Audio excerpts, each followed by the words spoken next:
வணக்கம். நேத்து தான் ஒரு வீடியோ போட்டிருந்தோம். எடப்பாடி பழனிசாமிக்கு, தங்கமணிக்கு உச்சக்கட்ட மோதல் இருக்கு அப்படின்னு சொல்லிட்டு. ஆனா, அது வெளிப்படையாவே இப்போ தெரிய ஆரம்பிச்சிருச்சு. இன்னும் வந்து பார்த்தீங்கன்னா, அதிமுகவுல கூட்டணி தொடர்பான பேச்சுவார்த்தை, தொகுதி பங்கீடு சம்பந்தமான பேச்சுவார்த்தை நடக்கல. தொகுதி பங்கீடு யார் யாருக்கு எந்தெந்த தொகுதி அப்படிங்கிறது பாஜக வேற ஒரு சைடு அழுத்தம் கொடுத்துருக்காங்க. கூட்டணி கட்சிகள் வேற கேட்டுட்டு இருக்காங்க. இப்படிப்பட்ட ஒரு சூழ்நிலையில அதிமுகவில் யாருமே இன்னமும் நேர்காணல் நடத்தியிருக்கிறாரு. ஆனால் யாரையுமே வந்து வேட்பாளர் அப்படிங்கிற ஒரு தேர்வு இன்னமும் நடக்கலை. வேட்பாளரை யாருமே அறிவிக்கல. ஆனால் அப்படிப்பட்ட ஒரு சூழ்நிலையில் நாமக்கல்ல பாஸ்கர்னு சொல்லி முன்னாள் எம்எல்ஏ ஒருத்தர், அவர் நான் தான் வந்து இந்த தொகுதியோட வேட்பாளர், நாமக்கல் தொகுதியோட வேட்பாளர் அப்படின்னு சொல்லி சுவர் விளம்பரம் பண்ணுறாரு.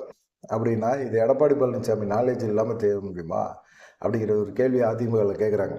ஏற்கனவே நாமக்கல் வந்து யார் கண்ட்ரோலில் இருக்குது? தங்கமணி கண்ட்ரோலில் இருக்குது. தங்கமணி எடப்பாடி பழனிசாமிக்கு முட்டல் மோதல் அதிகமாயிருச்சு. தங்கமணியை கட்சியை விட்டு நிப்பாட்டினார். அடுத்த துரோகி ஓபிஎஸ்க்கு அப்புறமா எனக்கு மிகப்பெரிய ஒரு துரோகத்தை செய்யக்கூடிய ஒரு நபர் அப்படின்னா அது தங்கமணி தான் அப்படிங்கிற மாதிரி ஒரு குற்றச்சாட்டை இப்போ அவங்களுக்குள்ளே சொல்ல ஆரம்பிச்சிட்டாரு எடப்பாடி பழனிசாமி.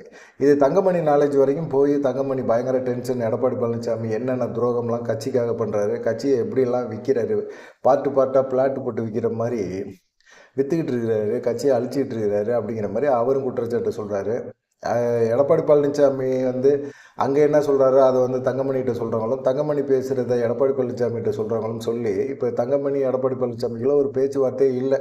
தங்கமணிகிட்ட எந்த விதமான ஒரு ஆலோசனையும் பண்ணலை. நாமக்கல்லில் அவர் இந்த மக்களை காப்போம், தமிழகத்தை மீட்போம்னு பிரச்சாரம்லாம் பண்ணுறாருல, அந்த இது கூட அவர் தங்கமணி வரவே இல்லை. நாமக்கல் வந்து தங்கமணி கட்டுப்பாட்டில் தான் இருக்கிற ஒரு அதிமுக. அப்படிப்பட்ட ஒரு சூழ்நிலையில் எடப்பாடி பழனிசாமி வேலுமணியை வச்சே நாமக்கல்லில் பிரச்சாரம் பண்ணி முடிச்சிட்டாரு. இப்போ இந்த பாஸ்கர்னு சொல்கிறாருல முன்னாள் எம்எல்ஏ, அவர் எடப்பாடி பழனிசாமிகிட்ட தீவிரமான விசுவாசி ஆகிட்டார். அவரை வந்து நம்ம நாமக்கல்லில் வளர்த்து விடணும். தங்கமணியை இந்த தேர்தலுக்கு அப்புறமா தங்கமணியை கழட்டி விட்டணும். அப்படி என்ன தங்கமணி செஞ்சார்? எடப்பாடி பழனிசாமிக்கு விசுவாசமாக தானே இருந்தார். எடப்பாடி பழனிசாமி முதலமைச்சராக இருக்கிற வரைக்கும் மத்திய அரசோட டைரக்ட் டீலிங் யாருன்னு கேட்டிங்கன்னா பியூஷ் கோயல்கிட்ட எல்லாம் பேசினது தங்கமணி தான். போய் அமித்ஷாட்ட பேசுவார், தங்கமணி இவர் பியூஷ் கோயல்கிட்ட பேசுவார், முடிஞ்ச பிரதமர்கிட்டே பேசிட்டு வருவார். எடப்பாடி பழனிசாமிக்கு சப்போர்ட்டாக ஆதரவாக நம்ம உறவினர் வேற ஒருத்தர் நம்ம சமூகத்தை சேர்ந்தவர் முதலமைச்சராக இருக்கிறாரு அப்படின்னு சொல்லி பேசிட்டு வந்தார். அப்படி பேசிட்டு வந்து கட்சியை வந்து 4.5 வருஷம் ஆட்சியை தக்க வைக்கிறதுக்கு அவர் பெரும்பாடுபட்டார் தங்கமணி. அந்த நன்றி எடப்பாடி பழனிசாமிகிட்ட அதெல்லாம் எதிர்பார்க்க முடியுமா? எதிர்பார்க்கக்கூடும். எதிர்பார்த்தாலும் நடக்குமா அது? அவருக்கு எல்லாமே வந்து துரோகியாக தான் தெரிவாங்க. அப்படி தான் தங்கமணியும் இப்போ துரோகியாக தெரிகிறாரு. அதனால் வந்து என்ன செய்கிறாரு எடப்பாடி பழனிசாமிக்கு என்னென்னா, தங்கமணி வந்து பாஜக மேலிடத்தோட நெருக்கமாக இருக்கிறாரு. எல்லா விஷயமும் அதிமுகவில் நடக்கிற விஷயங்கள் எல்லாமே வந்து அவர் வந்து அப்படியே வந்து பாஸ் பண்ணுறாரு பாஜக மேலிடத்துக்கு அப்படிங்கிற மாதிரி ஒரு குற்றச்சாட்டை வைக்கிறார்.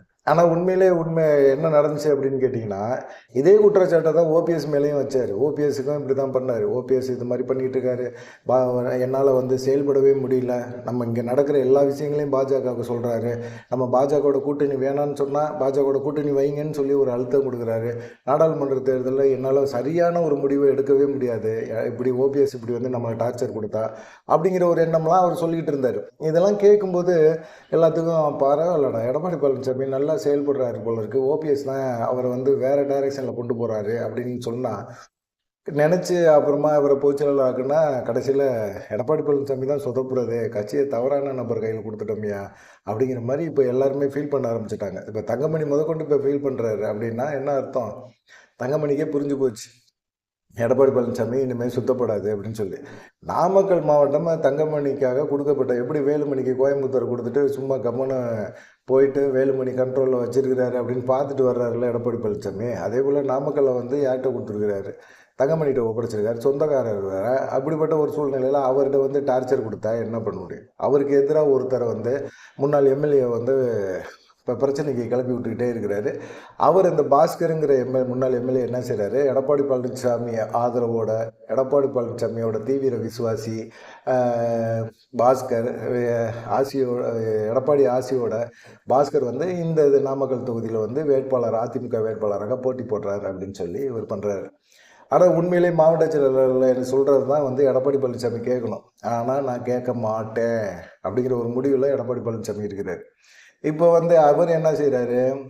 தங்கமணி அவர் என்ன சொல்றாரு, தொழிலதிபர் ஒருத்தங்க இருக்காங்க ஸ்ரீதேவி மோகன் சொல்லிட்டு, அவங்கள வந்து எம்எல்ஏவா நாமக்கல்ல நிப்பாட்டணும் அப்படிங்கிற ஒரு முடிவில் அவர் இருக்கிறார்.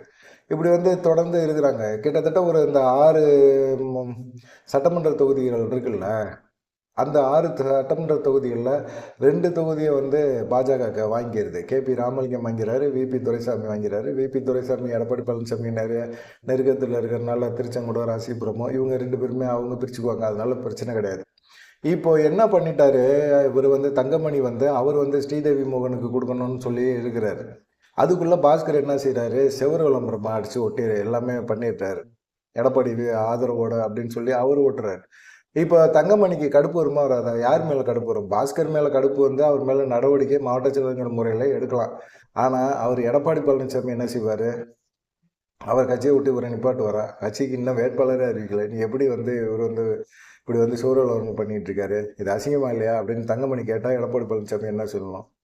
இல்லை அவர் கண்டிக்கிறாங்க, கூப்பிட்டு கண்டிக்க சொல்கிறாங்க அப்படின்னு சொல்லணும். ஆனால் சொல்லலையே, எதுவுமே பண்ணலையே. இப்படி என்ன ஆச்சுன்னா, எடப்பாடி பழனிசாமி பேரை போட்டு இப்படி வந்து ஒரு சோறு விளம்பரம் பண்ணுறது நல்லதா அப்படிங்கிற மாதிரி ஒரு கேள்வியை இப்போ நாமக்கல் மாவட்டத்தில் தங்கமணி ஆதரவு எடப்பாடி பழனிசாமிக்கு ஒரு அழுத்தத்தை கொடுக்குறாங்க. ஆனால் தங்கமணி என்ன சொல்கிறாரு, ஸ்ரீதேவி மோகன்ட்ட நீ களத்தில் இறங்குமா, ஒன்றும் பிரச்சனை கிடையாது, நீ பண்ணு, நீ பாட்டுக்கு உன் வேலையை பாரு, நீ தான் வேட்பாளர் அப்படின்னு சொல்லி இந்த சைடும் வந்து அவர் தங்கமணி சொல்லிட்டார். அப்படி எடப்பாடி பழனிசாமி உனக்கு கொடுக்கல, சீட்டு கொடுக்கலைன்னா அதிமுக வேட்பாளர் எழுத்து களத்தில் இறங்கி நீ சுயேட்சையாக நின்று கூட களத்தில் இறங்க, ஒன்றும் பிரச்சனை கிடையாது, பார்த்துக்கலாம், அவங்களாம் நம்மளான்னு பார்த்துக்குவோம் அப்படிங்கிற ஒரு மூடுக்கு தங்கமணி வந்துட்டார். முடிவே பண்ணிட்டார். எடப்பாடி பழனிசாமி பாஸ்கருக்கு தான் கொடுப்பேன் அப்படின்னு சொல்லி பாஸ்கருக்கு கொடுத்தாரு. இல்லை சோறு விளம்பரத்துக்கு அவர் தான் உத்தரவு போட்டு நீ பண்ணு, நீ தான் வேட்பாளர் அப்படின்னு சொல்லியிருக்கிறாரு. அப்படின்னா அதை ஏற்று நம்ம போட்டி போடுறோம், முடிவு பண்ணியாச்சு அப்படிங்கிற மாதிரி அவரும் சொல்லிட்டார். இப்போ என்னன்னா, எடப்பாடி பழனிசாமி ஆதரவு பெற்ற மாஜி எம்எல்ஏவா, தங்கமணி ஆதரவு பெற்ற தொழிலதிபரா, நாமக்கல்ல யார் இப்போ போட்டி போட போகிறா அப்படிங்கிற ஒரு கொஸ்டின் வந்து இப்போ ரைஸ் ஆயிடுச்சு. அதிமுக வட்டாரத்தில் பயங்கரமான ஒரு இதாக இருக்குது. எப்படி அது நாமக்கல் தொகுதியில் வந்து யாருக்கு ஒதுக்குறது அப்படிங்கிற ஒரு விஷயமே வந்து தங்கமணி மூலமாக தான் முடிவு பண்ணணும். தங்கமணி தான் வந்து செயல்படணும். ஆனால் தங்கமணி பேச்சை கேட்காம எடப்பாடி பழனிசாமி இண்டிவிஜுவலாக ஒரு முடிவு எடுக்கிறாரு அப்படின்னா இந்த இது வந்து எங்கே கொண்டு போய் நிப்பாட்டும்? ஏற்கனவே கட்சி வந்து பலகீனமாக கிடக்குது. இந்த மாதிரி சூழ்நிலையில் அவர் சமூகத்தை சேர்ந்த அவருடைய சொந்தக்காரரோட துரோகின்னு சொல்லிட்டு திரும்பவும் வந்து இந்த மாதிரி வேலையை பார்க்குறாரு எடப்பாடி பழனிசாமி அப்படிங்கிற மாதிரி நாமக்கல்லில் எடப்பாடி பழனிசாமிக்கு எதிராக சிலர் வந்து பேச ஆரம்பிக்கிறாங்க. அதிமுக சுற்று வட்டாரத்தில் மட்டும் இல்லை, எல்லா பகுதியிலையுமே தேயுது அப்படிங்கிறது உறுதியாக தெரியுது. என்ன பண்ண முடியும்? இவர் வந்து என்ன செய்கிறாரு, தங்கமணி மத்திய அமைச்சர் பியூஷ் கோயல்கிட்ட தான் புலம்புறாரு, அமித்ஷாட்ட தான் புலம்புறாரு. இப்படி எடப்பாடி பழனிசாமி செஞ்சுக்கிட்டே இருக்கிறாரு. அவர்கிட்ட வந்து கட்சி தலைமையும் கொடுத்தது தப்பு, கட்சி பதவியும் கொடுத்தது தப்பு அப்படிங்கிற மாதிரி இருக்குது அப்படின்னு சொல்லியிருக்காங்க. தேர்தல் முடியட்டுங்க, தேர்தல் முடிகிற வரைக்கும் கொஞ்சம் அமைதியாக இருங்க, அதுக்கப்புறமா பார்க்கலாம் அப்படின்னு சொல்லியிருக்காங்க. ஆனால் தங்கமணி செங்கோட்டையன் போல் இந்த தடவை வந்து சட்டமன்ற தேர்தல் வரைக்கும் தான் அவரே இருப்பார். பார்ப்பார், இதெல்லாம் ஒன்றும் பெருசாக செயல்படாது, கட்சி இனிமேல் உருப்படாது அப்படின்னு தெரிஞ்சு போச்சு அப்படின்னா தேர்தல் முடிஞ்சோடனே தங்கமணியை விலகிடுவார் அப்படின்னு சொல்லி சொல்கிறாங்க. தங்கமணி ஆதரவாக சொல்கிறாங்க. இது வந்து தங்கமணிக்கு எடப்பாடி பழனிசாமிக்கு நடக்கிற யுத்தத்தில் நாமக்கல்ல அதிமுக அழியுது அப்படின்னு சொல்லி சொல்கிறாங்க. வேட்பாளர் அறிவிக்கிறதுக்கு முன்னாடி எப்படி ஒருத்தர் வந்து நான் தான் வேட்பாளர் அப்படின்னு சொல்லி சோறு விளம்பரம் பண்ண முடியும்? அது எடப்பாடி பழனிசாமி சொல்லாமல் அந்த வேலையை பார்த்துருக்க முடியுமா? மாவட்ட செயலர்னு என்னத்துக்கு இருக்கிறேன், இதுக்காக இருக்கிறேன் அப்படிங்கிற மாதிரி தங்கமணி தரப்பில் எல்லாம் கேட்டுட்ருக்காங்க. நீங்கள் என்ன நினைக்கிறீங்க அப்படிங்கிற ஒரு விஷயத்த மறக்காமல் கமெண்ட் பண்ணுங்கள். தொடர்ந்து நம்ம சேனலுக்கு வந்து சப்போர்ட் பண்ணுங்கள், லைக் பண்ணுங்கள், கமெண்ட் பண்ணுங்கள், ஆதரவு கொடுங்க.